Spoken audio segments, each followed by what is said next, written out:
So why your body won't let your brain calm down?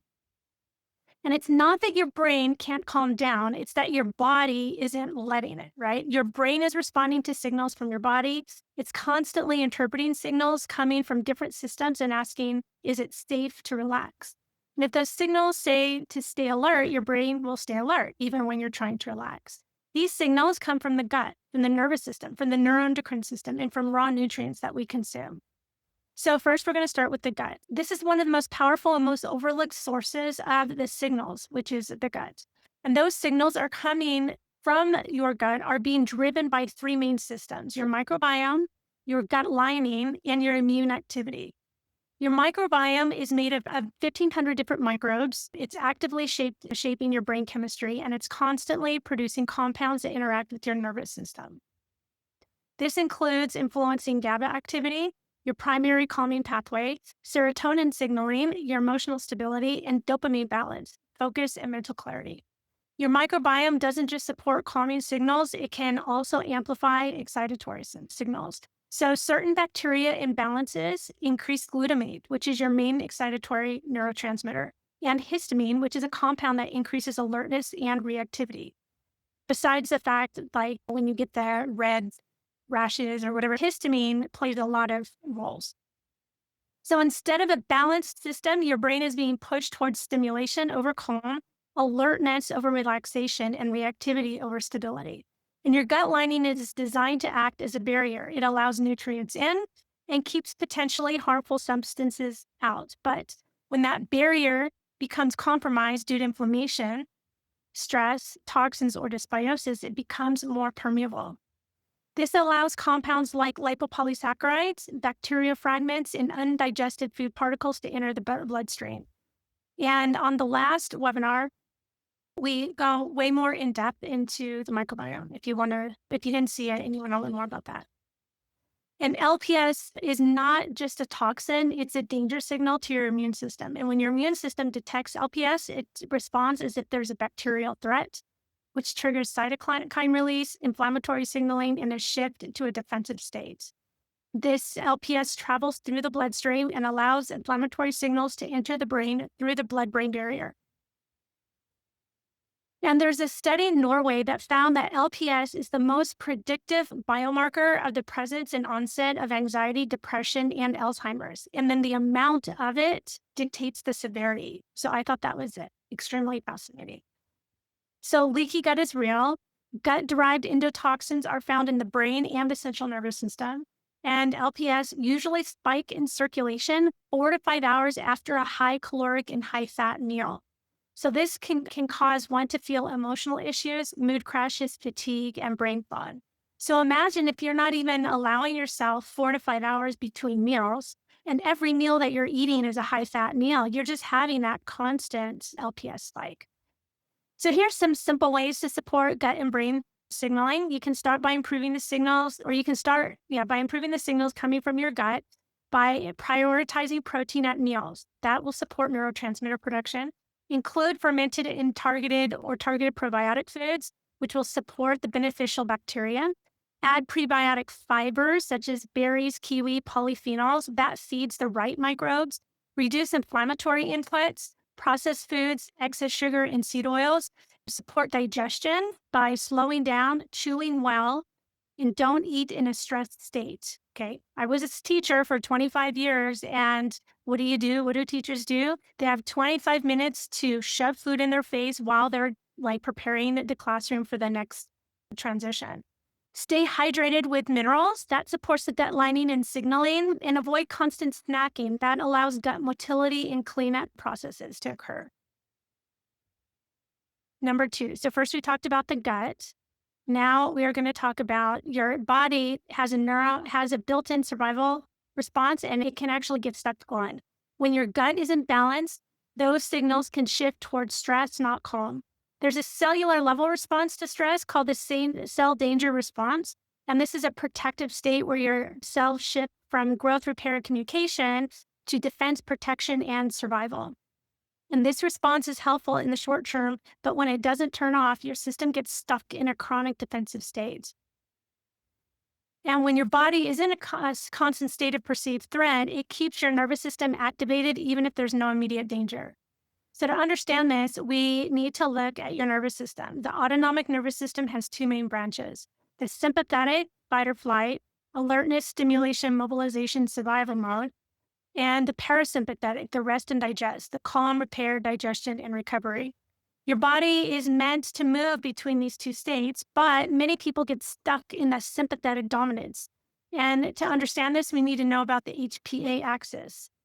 So cortisol is the body's primary stress adaptation hormone, and in short bursts, it's protective and necessary, and it mobilizes glucose, it increases alertness, and it helps the body to respond to immediate demands.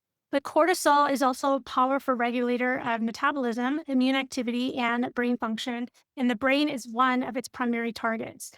So cortisol receptors are highly concentrated in the hippocampus, prefrontal cortex, and amygdala, areas that are involved in memory, processing, and decision-making, and emotional regulation. So that's this whole section right here.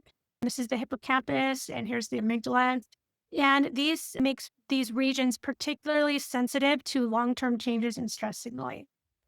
And so you may have heard of the HPA axis. That stands for hypothalamic pituitary adrenal axis. It's a central stress regulation system that connects the brain and the body. So the hypothalamus and pituitary, so here's the hypothalamus, like right here, and pituitary down here. And then your R sits on top of your kidneys. So the hypothalamus sends signals to the pituitary. They send signals actually to the thyroid, which sends signals to the adrenal glands. Now, when the brain perceives stress, the hypothalamus will then signal the pituitary gland, which signals the adrenal glands to release the cortisol, which helps mobilize the energy, increase alertness, and support short-term survival. But under chronic stress, this system can remain overactivated, leading to persistent cortisol exposure that affects metabolism, immune regulation, sleep patterns, and inflammatory balance, thus getting you stuck in that fight or flight or sympathetic dominant pattern. And sympathetic dominance means that your body is spending too much time in a stressed state. So HPA axis dysregulation can feel like anxiety, feeling on edge, difficulty relaxing, sleep disruption, waking at night, energy crashes, and brain fog. So circling back to the gut, when the body is in a stressed state, it prioritizes digestion and repair. It lowers 𝐸𝐴, that's the gut's immune defense. It lowers mucosal regeneration, leading to a leaky gut. It lowers digestive function, like stomach acid, enzyme production, and bioflow. It decreases motility.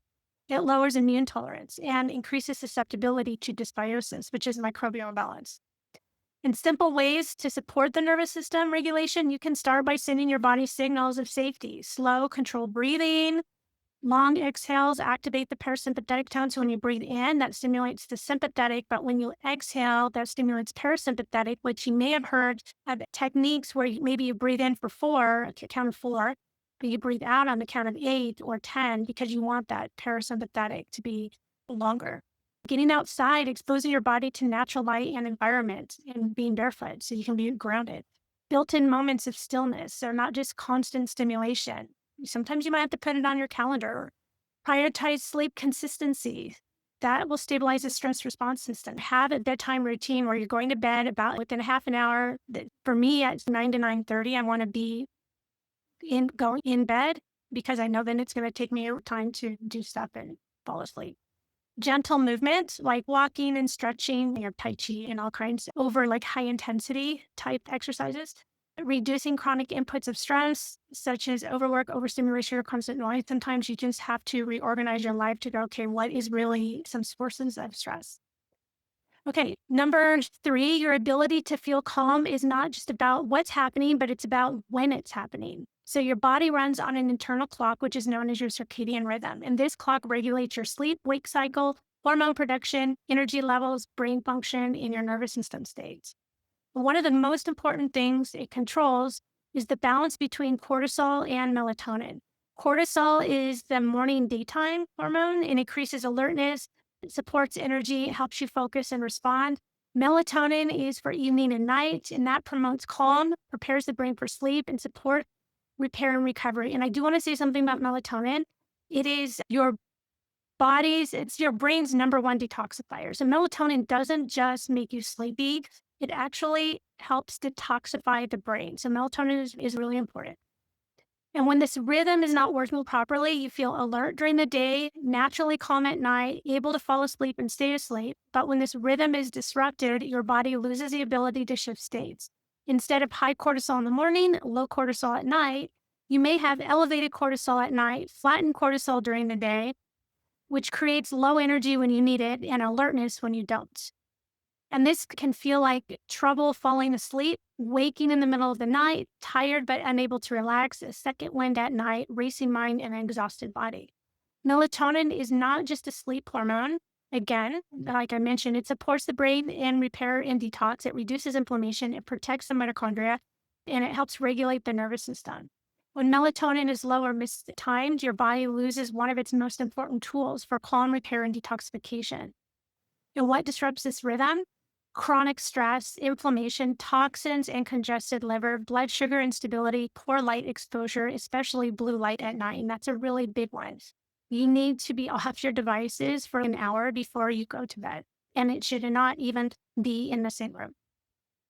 So here are some simple ways to reset your circadian rhythm. Start with the signals your body understands. Get natural light in your eyes within 30 to 60 minutes of waking. So going outside, not through a window. The window refracts the light. So it's not the same as if you're actually standing outside. So make sure you go outside.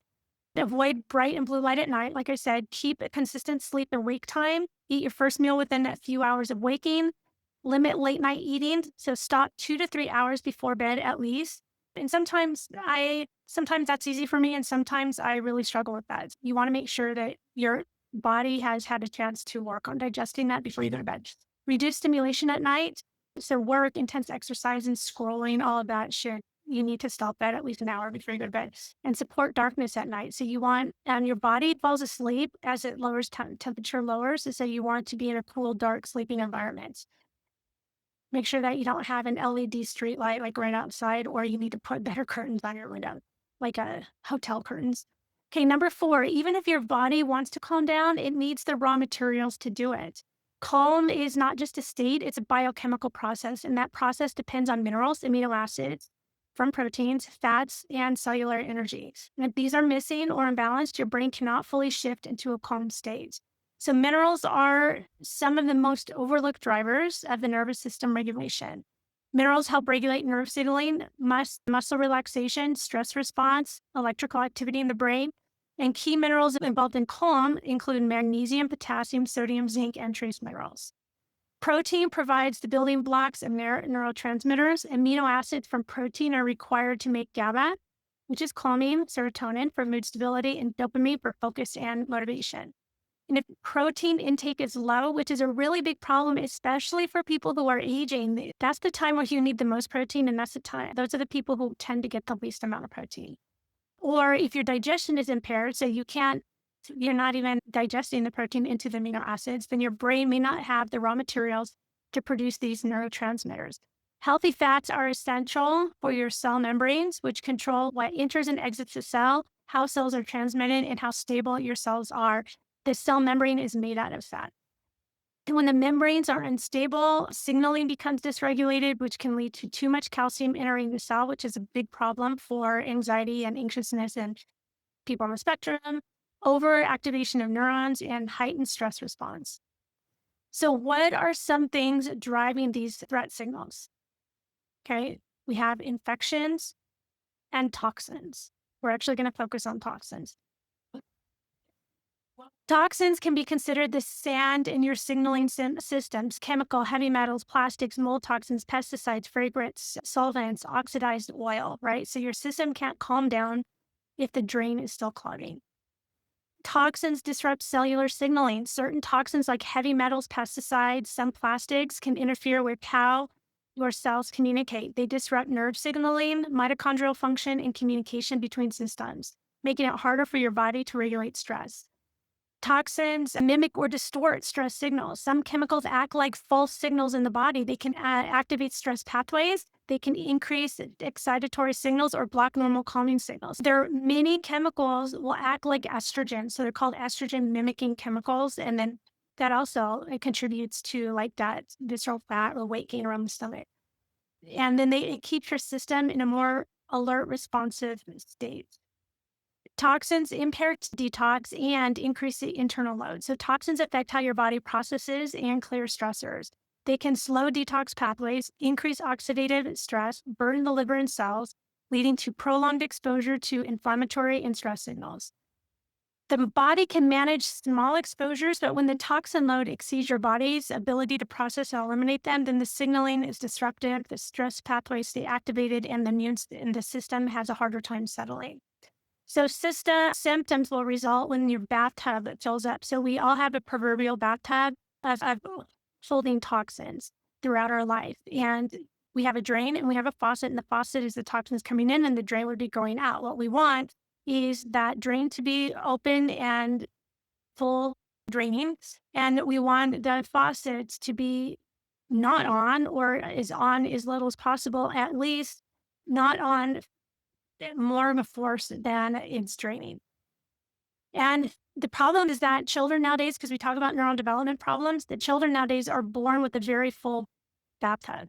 And if we test their umbilical cord blood, they have over 300 chemicals in the cord blood when they are born. So these are chemicals that weren't there 50 years ago. When we talk about the older or elderly people who have cognitive decline, if they were born today, most of them would be autistic. Elderly people with Alzheimer's probably would have been autistic if they were born in today's society, because their body is responding to the toxins, but they didn't weren't exposed to it at that age.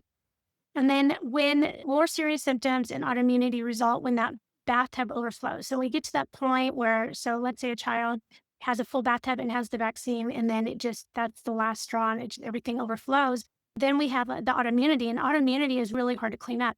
It can be cleaned up. A lot of people don't think so, but a lot of people have succeeded, cleaned up and got reversed, or being able to manage cleaning up the mess, turning off the faucet, and keeping the bathtub as low as possible so it won't overflow again.